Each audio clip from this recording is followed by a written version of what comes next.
Terus sebelum itu kakak kenalin diri dulu lah ya. Perkenalkan, nama kakak Amel. Kalian bisa panggil, oh nama lengkap kakak Amelia Ramadhani Fitri. Kalian bisa panggil Amel, boleh Kak Amelia, boleh Asal boleh, terserah bebas. Ya, Kak Dani boleh, terserah bebas. Untuk mata pelajaran, kakak mampu sebagai master teacher kimia. Ya, nanti di sini kalian bakal belajar kimia, insya Allah sama kakak. Dan untuk pertemuan pertama ini, kakak absensi dulu lah ya, kalian semua. Aina Nawi Nasution. Hadir Kak. Oke, Arya Permata. Hadir Kak. Tepat waktu ya datangnya apa? Next, kalau bisa di ini ya, konsisten terus ya untuk datang tepat waktunya. Baik Kak. Kemudian sebelum kita mulai, kakak punya peraturan nih untuk kelas kimia kita hari ini. Yang pertama, untuk handphone harap digunakan ketika ada instruksi dari kakak. Baik itu membuka aplikasi ruang guru nanti, mendukung pembelajarannya atau mengerjakan kuis. Tapi di luar penggunaan dalam pembelajaran, mohon disimpan dulu dan kalau bisa disilentkan. Baik Kak. Yang kedua terkait makan dan minum. Di kelas kakak kalian diperbolehkan untuk minum, kemudian makan cemilan ringan, permen, roti, pokoknya yang bisa menjaga mood aja lah. Kalau untuk yang makanan berat kayak nasi atau bubur itu jangan dulu lah ya. Baik Kak. Oke, aturan yang ketiga mungkin kalau misalnya kalian mau izin nanti kalian bisa raise hand atau angkat tangan, kemudian sampaikan kalian mau kemana. Kalau itu mungkin misalnya ada dokter handphone, ada yang nelpon atau mau ke toilet atau mau Cuci muka. cuci muka kan mengantuk, ya benar. Nah, boleh raise hand dulu ya, izin sama kakak. Oke. Terkait peraturan ada yang mau ditanyakan atau mau kasih opsi juga kak? Kayaknya ini boleh ditambah lah, dan ini kayaknya nggak perlu lah. Kak, kalau misalnya datangnya terlambat itu gimana? Oke, kalau untuk yang datang terlambat, jadi nanti kan papan tulisnya udah didesain nih, jadi ada dibagi dua, misalnya juga ada garis dua. Kakak akan maksimalkan penggunaan papan tulis semaksimal mungkin dan mengusahakan untuk tidak menghapus apa yang ada di papan tulisnya. Jadi kamu jika baru datang, kamu bisa perhatikan apa yang sudah kakak tuliskan. Jika kamu tidak mengerti apa yang dituliskan, kamu bisa konfirmasi ke kakak ini maksudnya. Oke. Dan sama kakak boleh ya potong obrolan kakak di tengah-tengah, nggak masalah. Jadi misalnya kalian ada langsung yang mau ditanyakan tanpa harus menunggu asal saya ngomong dulu, boleh potong aja. Gitu. Ada lagi, Ainun?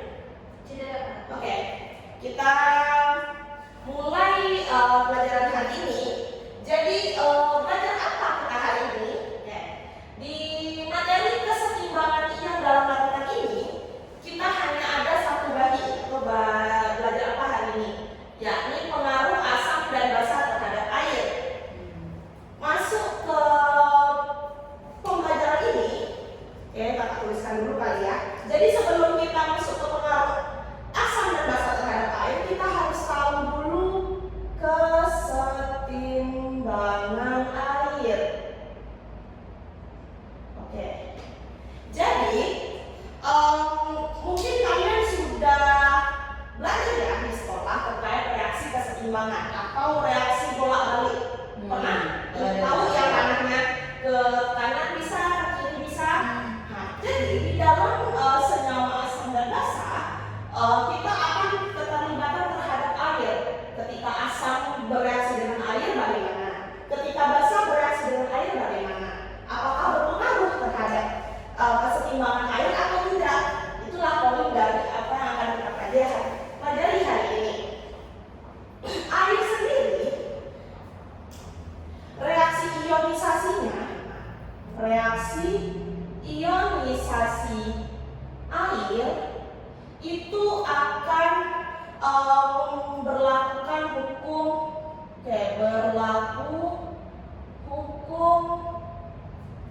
yaitu konstanta air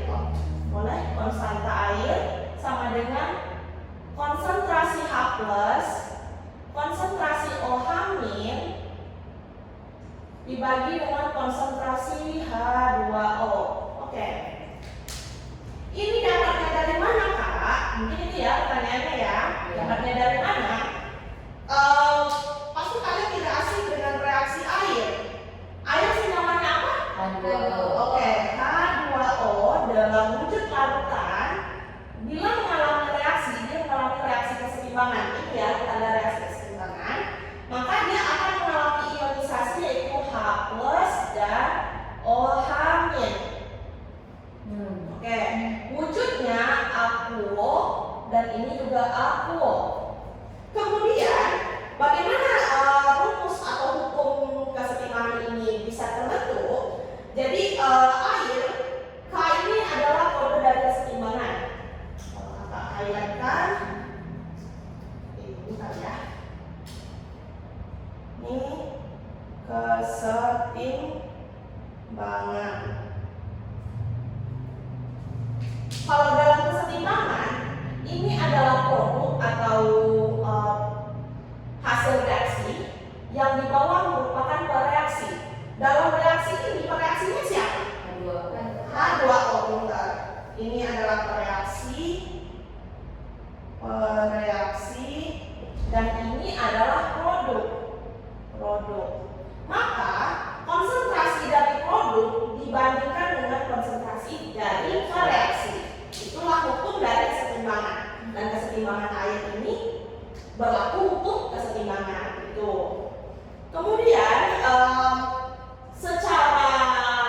setelah rumus ini diketahui, dapatlah ketetapan air, ketetapan ionisasi air, atau nanti akan kita kenal atau bakal kita sering lihat itu Kw dengan besar 1 kali 10 pangkat min 14. Jadi dari ketetapan ini diperoleh tetapan ionisasi air yaitu 1 kali 10 pangkat min 14. Lalu bagaimana pengaruhnya terhadap asam dan basa? Kita masuk ke pembelajaran kedua. Tapi sebelum itu, apakah terkait keseimbangan air ini ada yang mau ditanyakan? Tidak, Kak. Oleh Kan saya belum paham Kak, kan dia dari H2O terus kalau misalnya dia positif ditambah OH negatif itu. Oke, bagaimana reaksi ionisasi terjadi? Iya. Itu ya pertanyaannya. Reaksi ionisasi terjadi. Jadi kalau kita buka struktur H2O, kita buka, maka bentuknya di oksigen di tengah, hidrogennya di kiri dan kanan. Lalu nanti kita buat garisnya ya. Di sini elektron valensi dari oksigen ada 6, 1, 2, 3, 4, 5, 6. Dan elektron valensi dari hidrogen adalah 1. Ini ya reaksinya. Ya, ini strukturnya. Ini ikatannya. Ini katanya ya. Terus bagaimana ionisasi terjadi? Jadi akan lepas salah satu dari hidrogen. Jadi misalnya hidrogen ini nih mau dilepaskan. Hidrogen ini akan lepas tanpa membawa elektronnya. Jadi hidrogen yang semulanya punya elektron 1, dia akan lepas membentuk H+ dan OH. Nih yang ini, O-nya akan kelebihan 1 elektron. Jadi misalnya ada di sini 1 yang punya H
pedas. Pedas itu oke. Pedas juga pahit atau berbusa misalnya mulutnya. Ada rasa-rasa itunya? Iya, kayak aneh gitu. Nah, ya pokoknya aneh di mulut kan. Nah, itu bagaimana? Itu juga termasuk dari salah satu contoh asam dan basa dalam kehidupan kita. Misalnya kalau tadi air jeruk, berarti kan kayak biasanya kecut ya. Kemudian kalau misalnya kamu atau kamu punya penyakit dalam artian punya radang lambung, nah itu tuh pasti akan mengganggu kenyamanan kan. Nah, kita kembali ke ini. Lalu bagaimana pengaruh asam dan basa terhadap air? Kita pecah menjadi pengaruh asam dulu. Pengaruh asam. Bagaimana pengaruh asam? Jadi pengaruh asam itu kalian udah tahu kan kalau asam itu ada dua jenis? Asam kuat dan asam lemah. Oke, pintar Aimun. Asam kuat dan asam lemah ya Aimun. Oke. Asam kuat dan asam lemah tentu memiliki sifat yang berbeda, kuat dan lemah.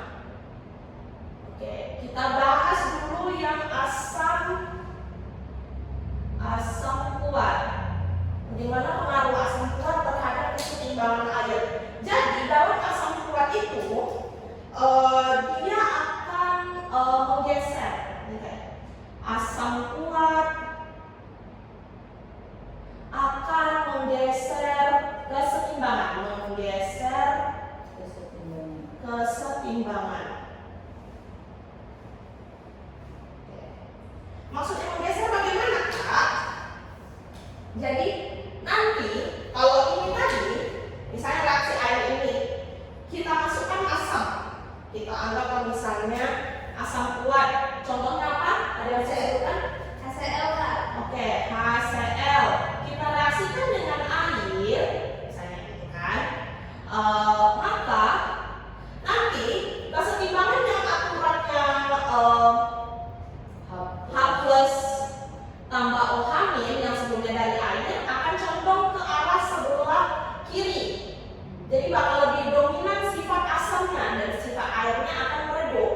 Makanya kalau misalnya kalau minum jus jeruk itu masih asam lemah ya.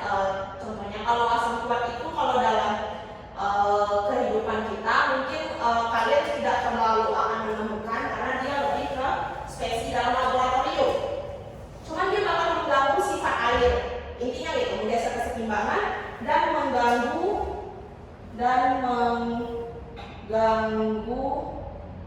sifat air, benar.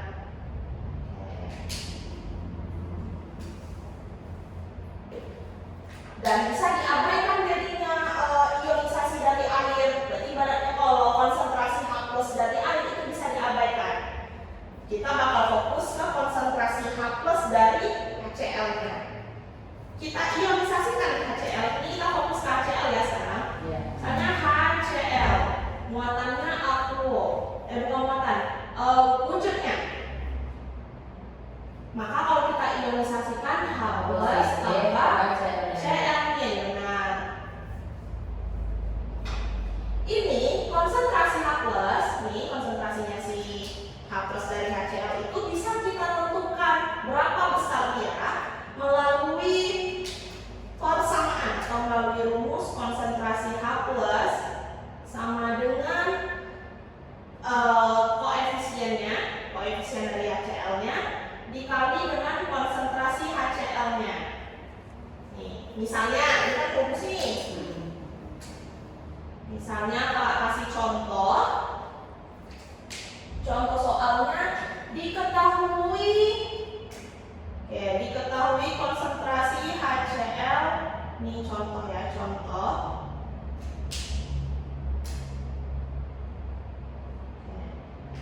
Konsentrasi HCl sama dengan 0,1 molar. Maka kita akan ditanya berapa konsentrasi H plus? Pertanyaannya. Ada yang bisa jawab?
kesetimbangan air, tapi sebagian. Nah, tuh kan.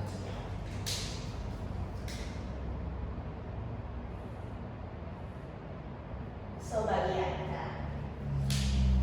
Contoh dari asam lemak, kita tanyakan dulu. Ada yang ingat atau ada yang tahu? CH3COOH. Oke, contohnya CH3COOH. Namanya ingat Ainun? Sama Nah, sama seta. Kalau di rumah atau di dapur itu kita kenalnya asam cuka.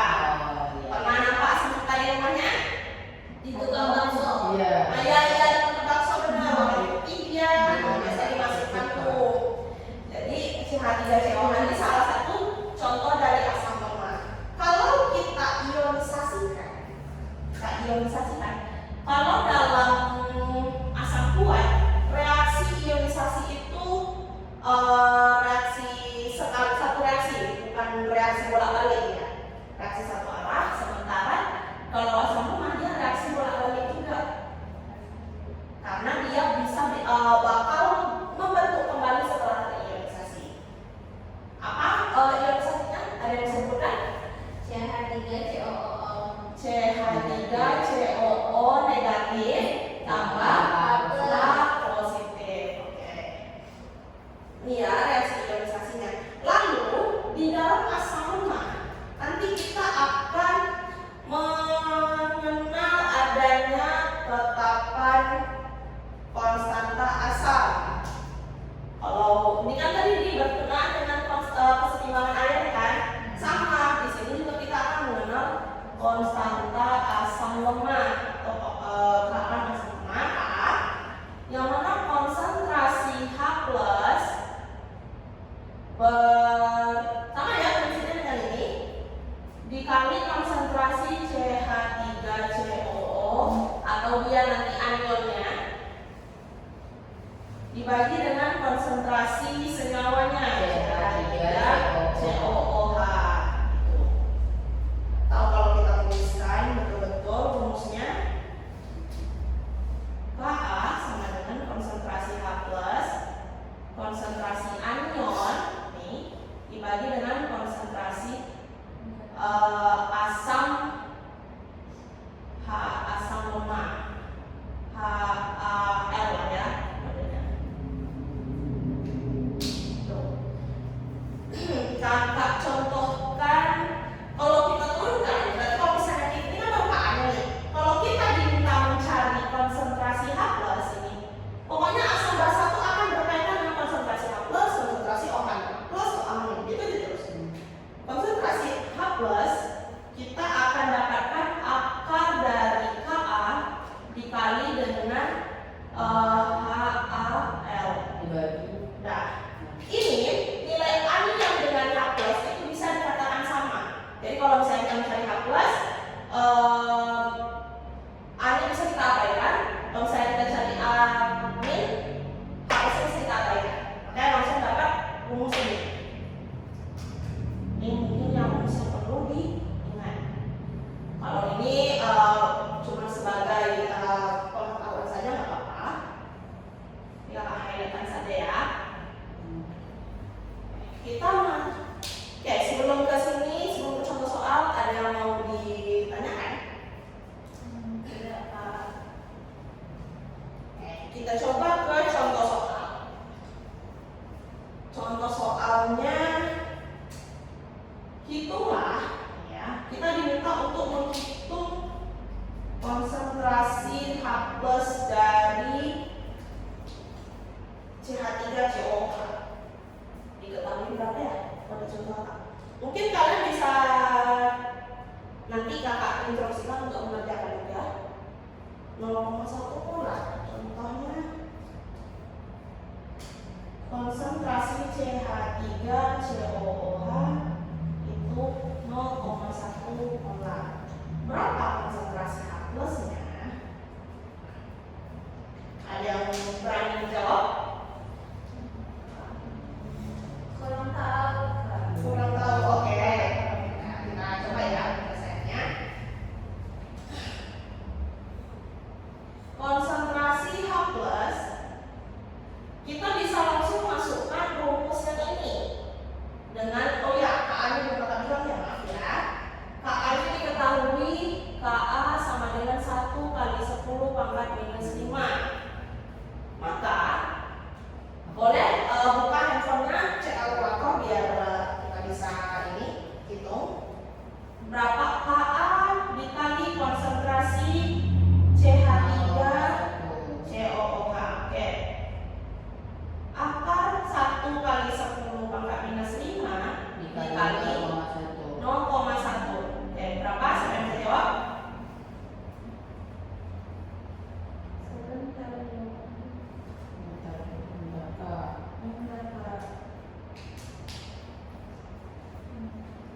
waktu 5 menit ya.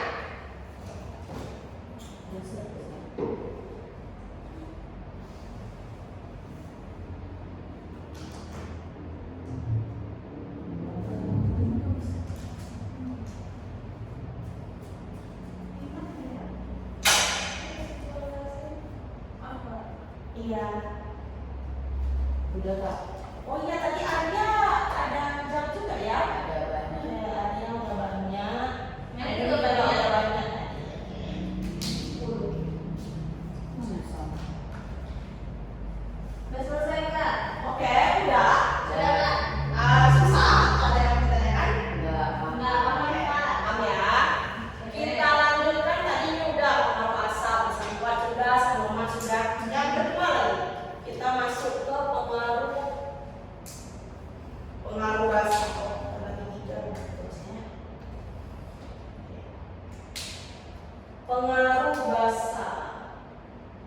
Pengaruh basa. Sama, basa dan asam itu sama, ada yang kuat dan ada yang lemah. Kuat dan lemah. Kalau tadi kakak contohkan asam itu misalnya jeruk, kalau yang basa misalnya rasa gigi. Selain itu kira-kira apa lagi yang kalian rasa menurut kalian sifatnya basa? sabun, Sabun, oke benar. deterjen, Deterjen benar. Terus apa lagi? Pernah dengar tawas? Ada namanya deodoran? oh, Nah, deodoran itu termasuk salah satu contoh dari senyawa basah. Atau pernah ini juga kaporit. Nah, itu kaporit itu salah satu jenis basah juga. Oke, kita masuk ke pembagiannya. Tadi ini asam kuat, maka kita masuk ke basa kuat. Basa kuat. Kalau asam tadi berhubungan dengan ion H+, kalau basa dia berhubungan dengan ion OH-. Lalu bagaimana dia terhadap keseimbangan air? Itu kan pertanyaannya. Kita balikan lagi ke poin yang sama. Basa kuat juga sama dengan asam kuat, yaitu menggeser keseimbangan. Dia akan menggeser keseimbangan,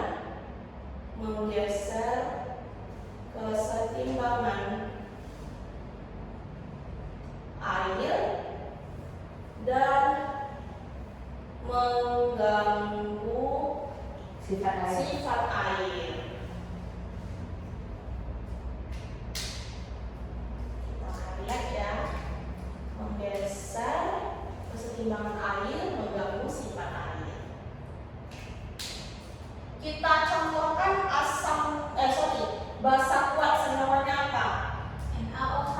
Oke, NaOH, natrium hidroksida. Aquo. Oke, maka kita ionisasi terbentuk Na positif Na positif ditambah dan dua negatif. OH-. Benar. Yang membawa sifat basa adalah OH-. Kalau asam kuat yang membawa sifat asamnya adalah H+. Lalu bagaimana nanti kita bisa menentukan konsentrasi OH-nya, yaitu bas B atau koefisien dari senyawa basanya kita kalikan dengan konsentrasi dari senyawa basanya. Dalam contoh ini NaOH misalnya. Atau nanti secara umum OH- B dikali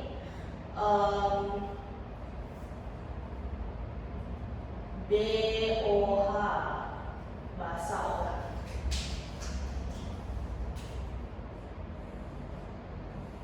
Contohnya bagaimana Kak? Oke.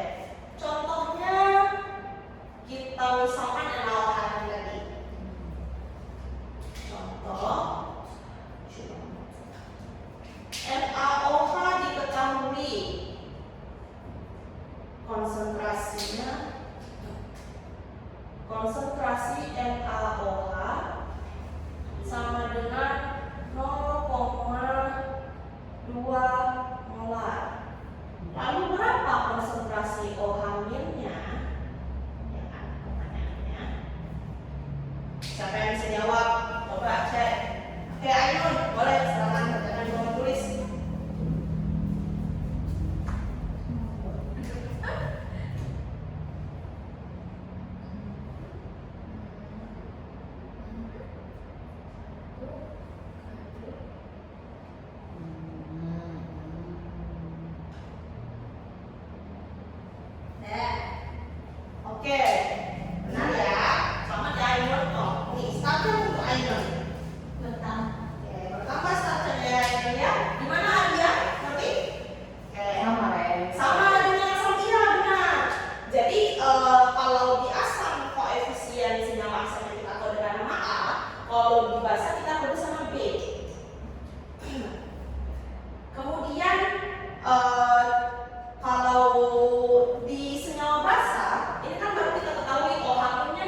dalam senyawa basah kita harus cari tahu lagi berapa konsentrasi H plusnya.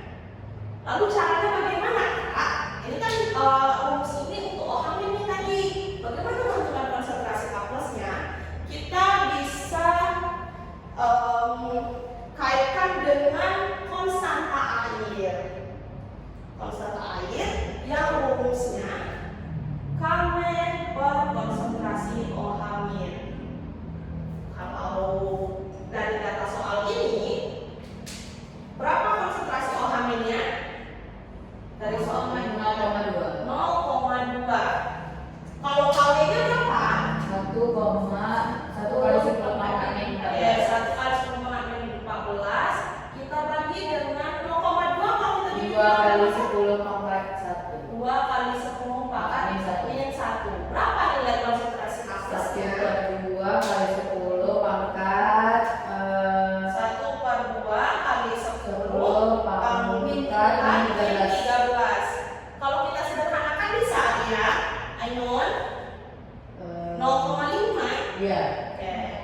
0,5 kali 10 pangkat min 13. 5 atau 5 Atau kali 5 kali 10 pangkat min 14. 14. Iya jawabannya. Jadi kalau misalnya nanti kalian menemukan, karena di soal-soal aplikasi ruang guru kita kadang bukan hanya sebatas sampai OH min saja yang ditanyakan dia, tapi juga dimintanya konsentrasi H plus dari senyawa basahnya apa gitu. Ini kalian kasih tahu ya. Oke. Sebelum kita lanjut ke basa lemah, ada yang mau ditanyakan lagi? Terakhir kita bahas ya, yaitu basa lemah. Basa lemah, dia prinsipnya mengganggu sebagian. Mengganggu sebagian. Kalau contoh dari asam lemah tadi kan nih, asam asetat. Kalau basa lemah, contohnya itu amonia, senyawa amonia namanya NH3. Amonia dia. Kalau di dalam air dia akan membentuk NH4OH. Kalau dia basanya. Jadi kalau misalnya kalian menemukan soal NH3, berarti dia basa lemah. Atau ada bukan NH3 yang bilang, tapi NH4 itu adalah senyawa yang sama. Bagaimana reaksi ionisasinya? NH4+ ditambah OH min. OH min. Nah, Plusnya Kak? oh iya. Terima kasih. Oke. Lalu sampai dengan senyawa asam lemah, di dalam basa lemah juga ada ketetapan. Kalau ini asam Ka, di dalam basa Kb. Kb. Nah, dari reaksi ini kita bikin tetapannya itu NH4 plus dan OH min dibagi dengan konsentrasi NH4OH. Nah, setelah ini nanti bakal didapatkan lagi konsentrasi OH minnya, yaitu OH min yaitu akar dari Kb dikali konsentrasi NH4OH. Kalau dari reaksi ini ya, atau kalau secara umumnya OH min itu akar dari Kb dikali dengan basa lemahnya.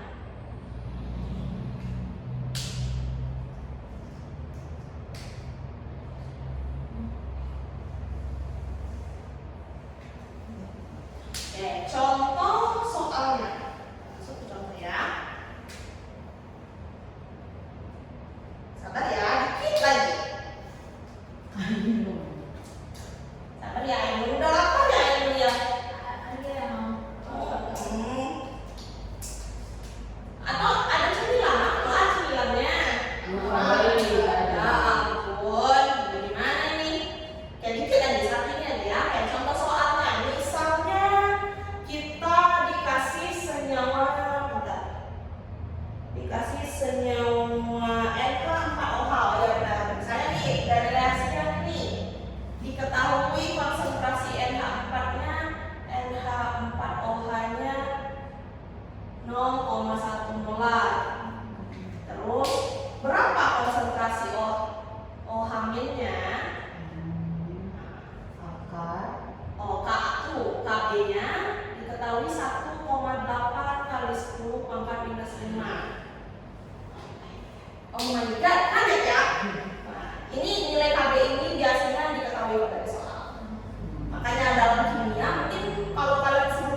Pak? Kalkulator. Coba kalkulator berapa?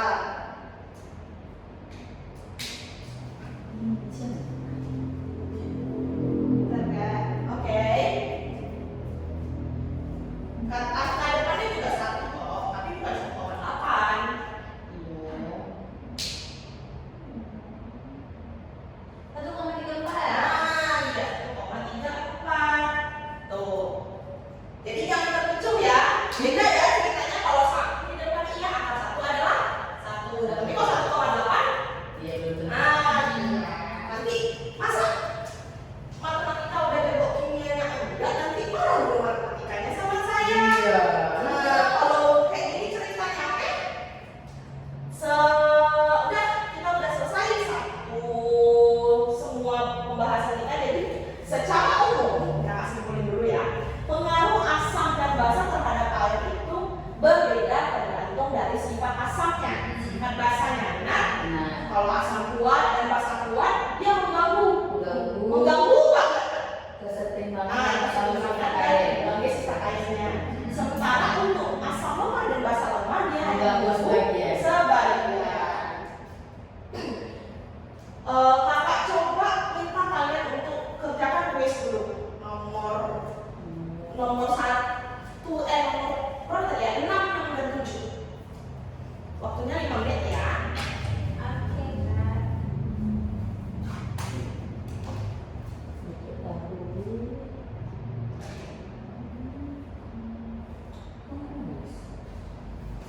Ainun, lapar kali Ainun? Tulis, Kak. Oh, nulis, oke.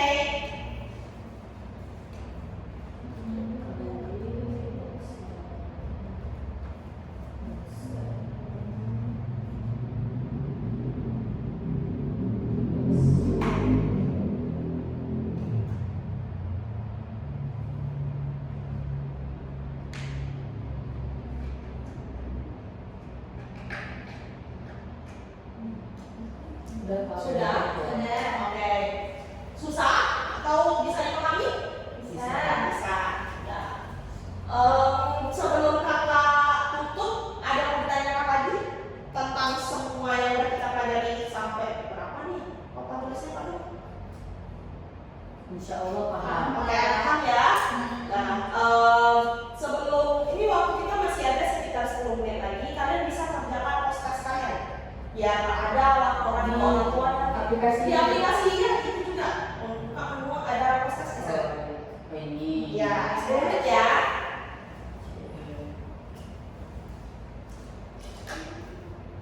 Sambil mengisi post-test, kakak cek kehadirannya lagi.